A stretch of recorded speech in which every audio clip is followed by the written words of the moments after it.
ঝলমলে আলো আর সুরে সুরে চলছে ক্রিসমাস গান। ভিড় জমিয়েছেন শত শত মানুষ। ঠিক মাঝখানে বিশাল ক্রিসমাস ট্রি। শিশু থেকে তরুণ তরুণী সব বয়সীরা মেতেছেন আনন্দে। উৎসবমুখর এ পরিবেশ পশ্চিম তীরের বেথলেহেমে। 2 বছর পর সেখানে ফিরেছে প্রাণ।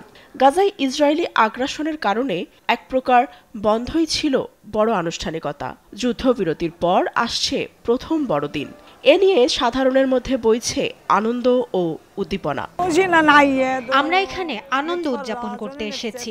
কয়েক বছরে সুযোগ হয়নি, কারণ গাজায় ফিলিস্তিনিদের রক্ত ঝরছিল। হাইফা থেকেও অনেকে এসেছে এবং পরিবেশও খুব সুন্দর। আমরা খুশি। যীশুখ্রিস্টের জন্মস্থান হিসেবে বিবেচনা করা হয় পবিত্র বেথলেহেম শহরকে। যুদ্ধের কারণে গির্জায় সীমাবদ্ধ ছিল ধর্মীয় আচার অনুষ্ঠান। তবে এবছর শহরের ম্যানজার স্কোয়ারে বিশাল ক্রিসমাস ট্রি স্থাপন করে উৎসবের সূচনা হয়।